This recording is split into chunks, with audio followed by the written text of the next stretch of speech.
쿠데타는 다 육군, 이재명 대통령의 작심 발언입니다. 국방부 등을 대상으로 한 업무보고에서 이재명 대통령은 최근 육해공 통합사관학교에 대해 비판하는 사람들이 있다면서 말을 시작했는데요. 결국 육사 출신들에 대한 강력한 경고로까지 이어졌습니다.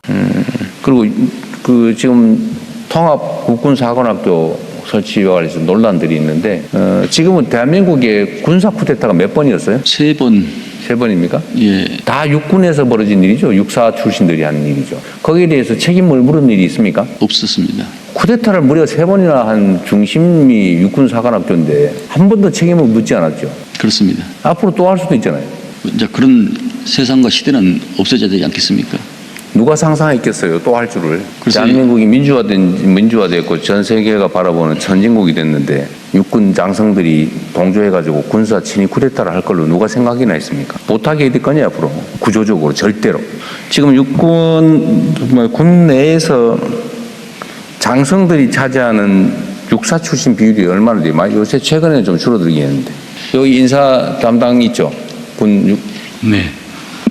지금 전체 그 전력 대비해서 예를 들면 입직 경로가 다양하잖아요. 예를 들면 그렇습니다. 회사, 네네. 육사, 그다음에 무슨 여러 가지 있잖아요, 그죠?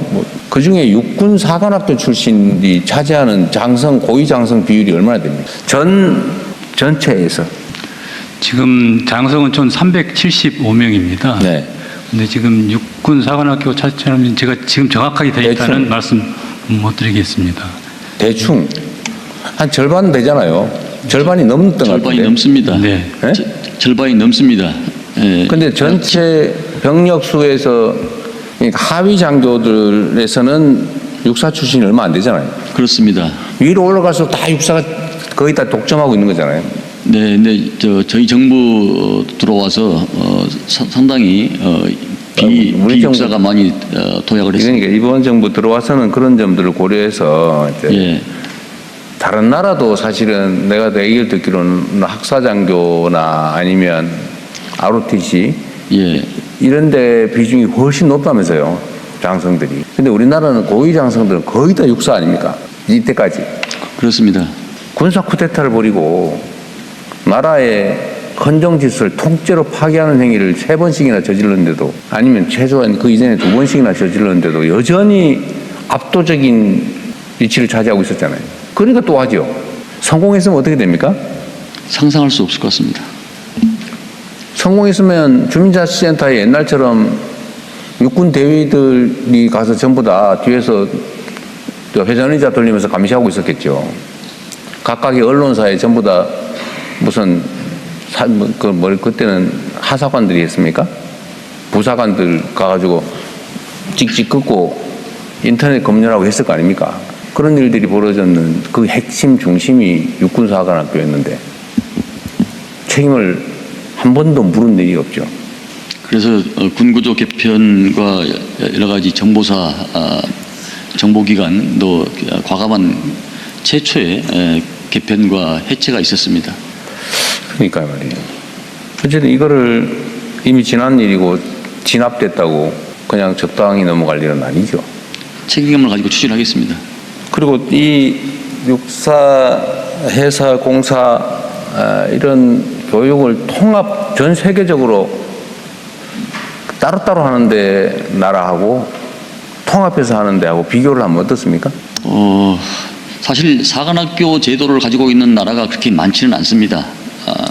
대개 러시아, 중국, 공산국가도 사관학교가 없고 장교 1년 양성, 2년 양성 과정이 많고 주요 나라들만 몇 나라만 사관학교가 분리해서 운영되고 있고 통합된 사관학교를 통합해서 운영하는 나라가 굉장히 많습니다.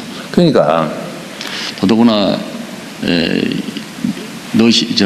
러우 전쟁 이후에 전쟁 양상이 180도 변했기 때문에 통합성과 합동성이 더욱더 요구된다고 할 수 있겠습니다.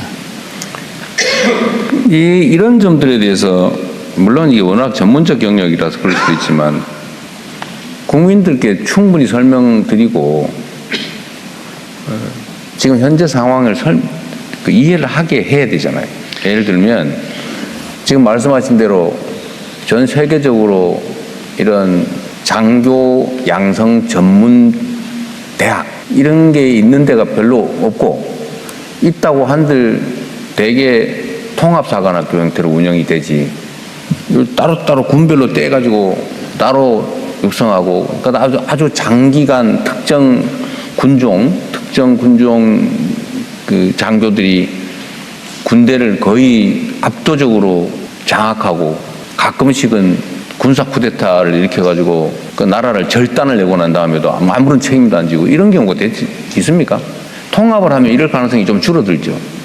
가장 중요한 것은 이번에 우리 정부가 추진하고 있는 것은 합동성과 전문성을 더더욱 고도화시키면서 첨단 과학 사관학교를 만든다는 데 있습니다. 여러 가지 규모의 경제 면에서 그 방향으로 가는 게 맞겠다는 것이 다수의 생각을 많이 가지고 있다고 할 수 있겠습니다. 거의 대다수의 군 장병들은 정말로 국가에 충성하고 군인으로서의 소명을 충실하게 잘 이행하지 않습니까? 네.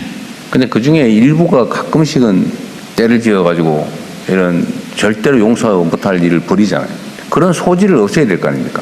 꼭 사람이 나빠서가 아니라 기회가 주어지고 유인이 생기면 넘어가는 거죠.